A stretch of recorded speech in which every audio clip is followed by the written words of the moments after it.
Ó, Em Busca de Mim. Não vamos deixar este livro pela metade, então você que segue que talvez eu não consiga ser consistente de semana em semana, passou mais de um mês, mas eu garanto que este livro inteiro lido será concluído, ok?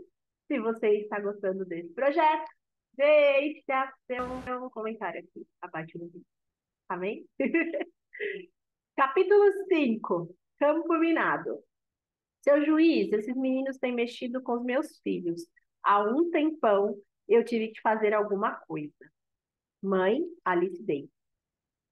O número 128 continua a se deteriorar. As pessoas seguiam se mudando para aquele lugar. Apenas nós, nos últimos meses, fomos os únicos naquela armadilha mortal. Mas naquela época, Thompson havia chegado. Sabe quando você é muito pobre e vive uma realidade alternativa? Não é que tenhamos problemas diferentes do resto das pessoas, mas não temos os recursos para disfarçá-los. Fomos despojados de protocolos sociais a um consenso de todo mundo. Está tentando sobreviver e quem é que vai tentar impedir isso? Os Thompson eram um perfeito exemplo. Eles eram uma família de 8 filhos, a maioria meninas. As mães tutoras eram das mulheres que chamamos de sapo. Por quê? Elas usavam óculos e e que faziam os olhos saltarem para fora. Ambas tinham protagonismo. Elas tinham dentes inferiores enormes, passando o lábio anterior.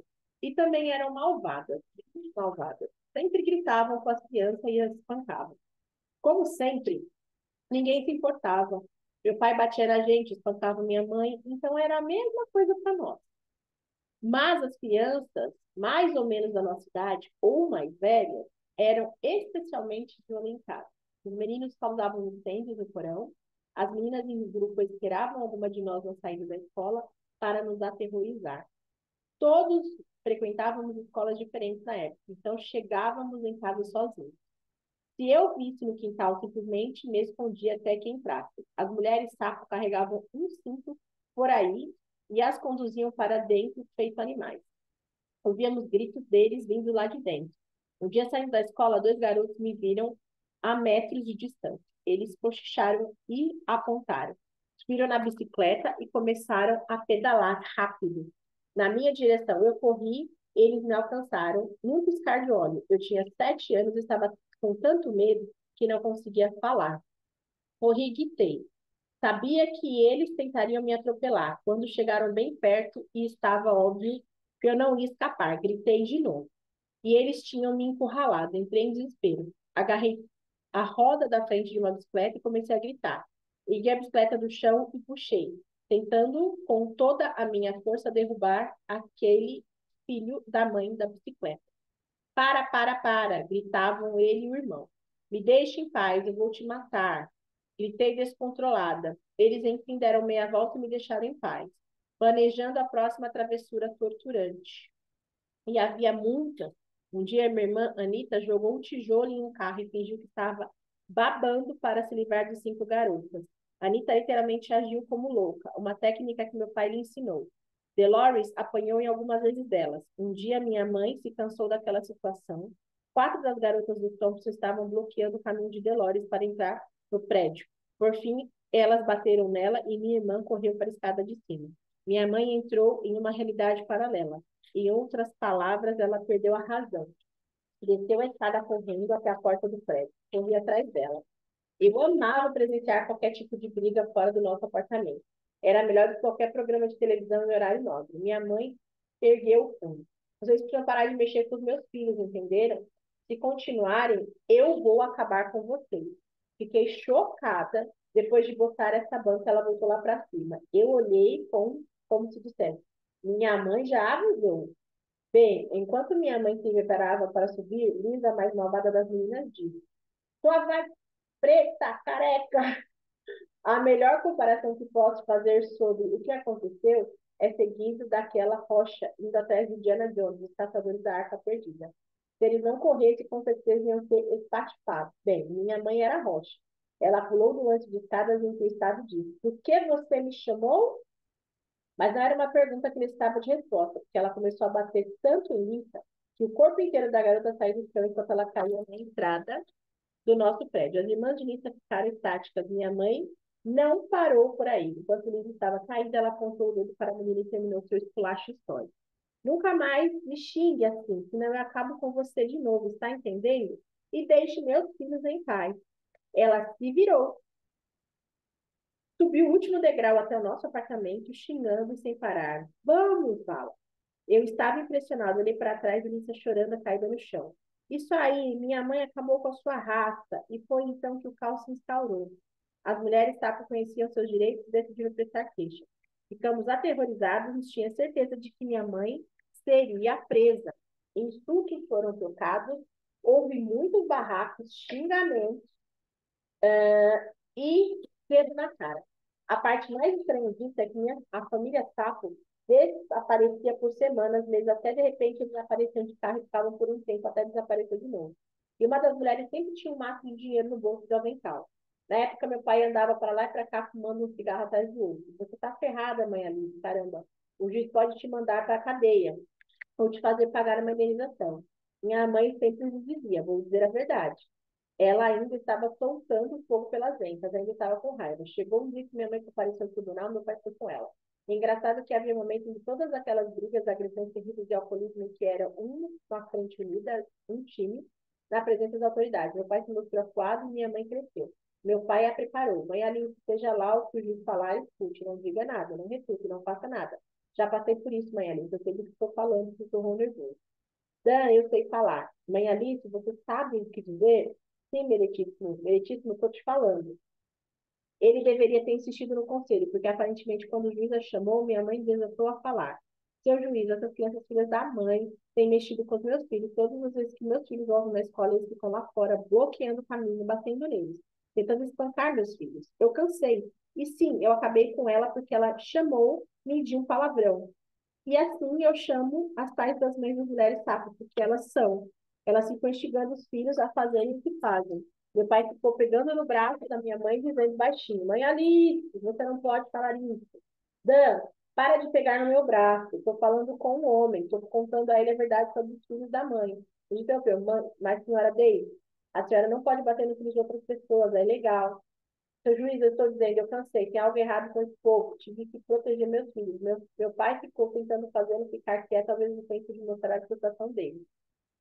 Mãe Alice, senta, fica quieta. Mãe Alice, Dan, para de tentar me calar. Estou tentando contar para o homem a minha situação. E por mais improvável que pareça, o juiz entendeu a mamar. Ela sempre foi encantadora mesmo fora de controle. Ele a liberou e apenas nas próximas semanas os golpes épicos foram trocados entre as famílias da nossa varanda no terceiro andar. Nós os víamos do outro lado da rua em um estacionamento. As mulheres estavam gritando. Vai de novo e você vai ver. Não vou ver nada. Vou acabar com elas de novo se me chamarem do que me chamavam, gritava minha mãe rindo. Eu acabei com ela. Não toque nos meus filhos, respondia a mulher sapo. E elas gritavam sem parar, trocando ofensas e sentimentos. Cresceu e ficamos com ainda mais medo de sermos falados lá fora. Porém, outras coisas aconteceram enquanto os adultos gritavam. Nós, as crianças, todas ficávamos quietas. Era como se nos disséssemos que já tinham passado do limite. Eles sabiam que tinha exagerado, só queríamos que aquilo parasse. Mas a cauticidade estava esmagando nossos sentimentos renovados de querer ou de dizer criar laços. Ser amigos, o catalisador da amizade viria dias depois. Eu estava no quintal, jogando softball. De repente, os filhos de Thompson saíram. Elisa pegou o taco e começou a fazer círculos no quintal. Os outros estavam atrás dela, incentivando silenciosamente. Dolores correu lá para cima e chamou meus pais, só que meu pai desceu. Aquele que coloca ordem na casa, o cachorrão, aquele que não pode ser nomeado. Lord Voldemort, o comandante, não sabia como pará-lo e não havia aviso, ele saiu como um furacão categoria 5. Ele agarrou um taco de beisebol para com essa coisa agora. Vocês querem mexer com os meus filhos? Ele começou a ameaçá-lo com um taco batendo na lateral da casa, no ar. Acho que até os sapos saíram. Venham suas mulheres, sapos, filhas da mãe. Mexam com os meus filhos mais uma vez e vou acabar com todos vocês. Estão ouvindo? Meu pai largou o taco e entrou em casa. Tudo ficou em silêncio. Ninguém se mexeu. Meu pai, quando se irritava, era um homem de palavra. Ele tinha vários brinquedos ao lado da cama durante nossa infância. um pancado, um facão, um machado. Usava cada um deles. Ele perseguiu Fork, trocado. Era um dos amigos dele que tinha mais ou menos 1,5 metros de altura e se vestia como Elvis. E tinha um carro sem o banco de trás. Só com um monte de espuma despedaçada. Ele foi até a casa xingando dinheiro, exigindo dinheiro por ter consertado o carro do meu pai. E, em vez disso, mostrou um forcado para ele. Nunca vi um homem sair correndo tão aterrorizado. Meu pai perseguiu a pé. E Fork estava de carro. Meu pai voltou para casa, pegou uma panela de água e sentou na janela esperando que o homem voltasse. Enquanto o papai o machado. Bem, esses acontecimentos surgiram muito mais tarde. O confronto do meu pai com o Thompson e tal foi eficaz. Depois disso, acredite ou não, nós nos tornamos amigos e bons amigos. Havia sorriso, proteção e risada. Estávamos todos descobrindo como amar e nos conectar. Estávamos presos em armadilhas de violência. Apanhar o tempo todo faz começar a sentir que está errado. Não que você fez algo errado, mas sim que é errado. Faz você ficar com muita raiva do seu agressor, de quem você tem medo demais para enfrentar, então confronta o alvo mais fácil. Como esses você pode até que seu coração se canse. Ninguém havia, até aquela altura, falado com a gente, perguntado para nós quais eram os nossos sonhos, como estávamos nos sentindo, e dependia de nós descobrir. Existe um abandono emocional que vem com a pobreza e com o fato de ser negro. O peso do trauma geracional e da luta por necessidades básicas não deixa espaço para nada. Você apenas que acredita que não passa de um lixo. Muitos anos mais tarde, minha mãe viu Lisa, a mais malvada dos malvados, e ela se desculpou. Lisa, senhora Davis, sinto muito pelo meu comportamento naquela época, mas eu só estava com saudade da minha mãe. Elas tinham me tirado dela. Elas pegaram todos nós, fraudavam os benefícios governamentais. E por isso que tinham duas casas. Todas aquelas garotas não eram minhas irmãs. Os garotos não eram meus irmãos. Além disso, aquelas mulheres estavam buscando nós estavam abusando de nós de forma física e sexual. Elas até causaram a senhora de queimar braço de João. A gente sabia que era mentira. Sinto muito, senhora Davis.